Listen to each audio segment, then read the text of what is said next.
What's good? This your boy CJ Goodfella back with the Boxing Clinic. We on the eve, almost the eve of Danny Garcia Keith Thurman fight week, biggest fight of the year. But tonight we had the Deontay Wilder card. We're gonna start off the Uzi dude from Poland, the Nigerian guy born in Poland, versus Dominick Brazil, and that fight didn't disappoint. It was the fight of the night. People was telling me that this Uzi dude was gonna beat Deontay Wilder. He could beat him right now, but I see where people could get that from, because this dude was very very polished at some aspects of the game. Great body puncher, probably the best body puncher I've seen in heavyweight boxing in a long time. Good attack. Had a lot of power. To his knockouts ratio. I know he hadn't fought upper echelon of fighters yet, but Dominick Brazil has been in with some of the best punchers in the world, and he's very very durable. And this dude just finds a way to win. He's very crafty. He's like that old veteran in the YMCA. You don't know how he dropped 30 points on you that quick, like a Paul Pierce type, but he's crafty. He's similar to a Danny Garcia. He's not outstanding in one area. He has some pop, but so does every other heavyweight damn near.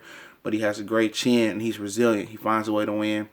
And, Uzi, whatever, I'm going to call him Uzi, he was coming on tough, the body shots, he was rocking them, and, he was feeling good. He was in a groove.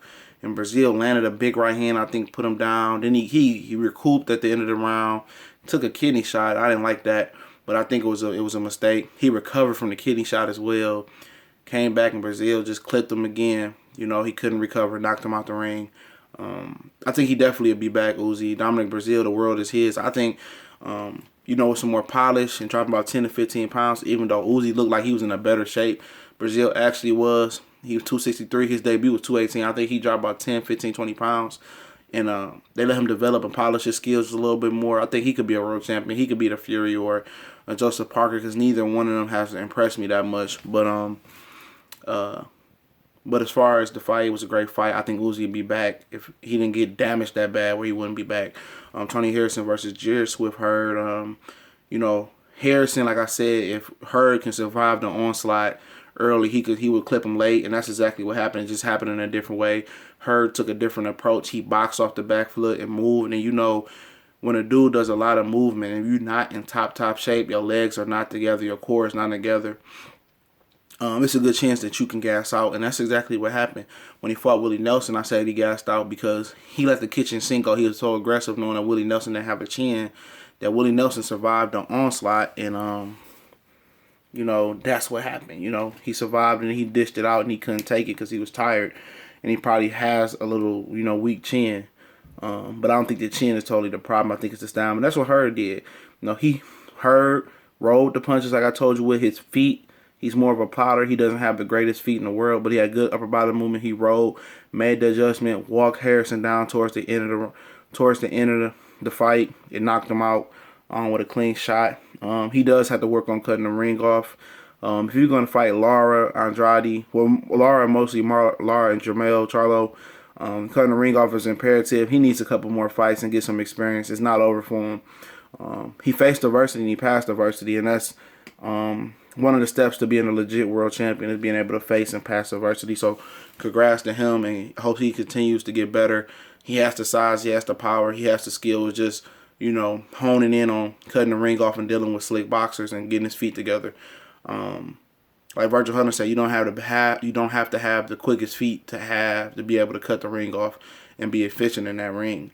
The main event, Deontay Wilder versus Gerald Washington. Wilder looked flat. He looked like shit, of course. That's the first thing people naysayers want to say about Deontay Wilder. And exactly he did. Gerald Washington was a dude that could look him eye to eye, similar in height, very strong guy, and he had a surprisingly good jab coming in here. And people just can't wait to bash Wilder coming into a fight. But you have to take on consideration that this dude hasn't fought in damn near a year, I believe.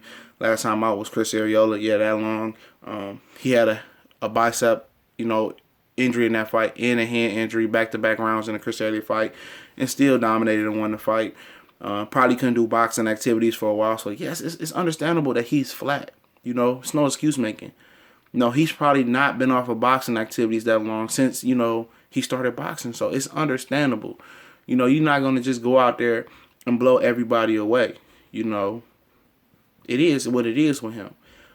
He did not look as coordinated as I used to see him look. He looked a little bit all over the ring, sloppy.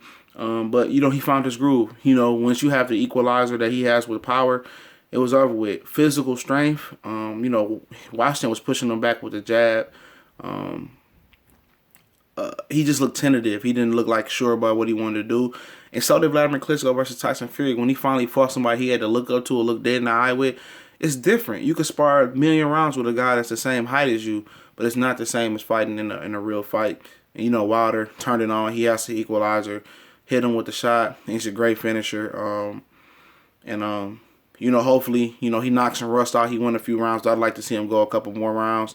Washington, I don't know where he turns from here from now. Maybe he could be a stepping stone for other fights. Amir Mansour, Travis Kaufman winner. Uzi, it's a good fight for him. Dominick, Brazil. He's in that mix for a step-up fight. But these dudes, you know, just can't wait to bash Wilder. But when, you know, dude like Golovkin was looking, you know, subpar versus Kell Brook, oh, he let him hit him. When the kid from the Boxino tournament, Willie Monroe was tagging, oh, he let him hit him. You know, they make all these excuses for these other fighters, but when it comes to these American black fighters, it's always an issue. Yes, it's racist now. The threads that I've been on, a lot of this shit is race bait. You know, it's a race agenda versus him. You know, this is a lot of hate. But at the end of the day, man, he gonna keep winning. You know, he called out Anthony Joshua, but everybody forgets that. Oh, he needs to fight better opponents. Joshua Wright. What the fuck does it matter? He called him out. They both on the same network. Showtime banner. Make the fight happen. Joshua told me we want to make it pay-per-view. Fuck pay-per-view. We ain't paying for no heavyweight pay-per-view fight when we've been deprived of heavyweight boxing for damn near over a decade now. You want to make him pay for a fight like that. And it's no guarantee that he's going to beat Vladimir Klitschko either. But either one of the fight, get a dude to fight. He been calling for the fight ever since he injured himself. He was like, I want Anthony Joshua, Oh, go fight Luis Ortiz. Oh, you need to fight Tyson Fury. No, what's wrong with fighting Anthony Joshua? Don't protect that man. He called him out. But do anybody say anything about when Wilder called him out? Or Wilder just keep fighting, but he's calling Anthony Joshua out. Why has Anthony Joshua not answered the bell? Answer yourself that question. We gone.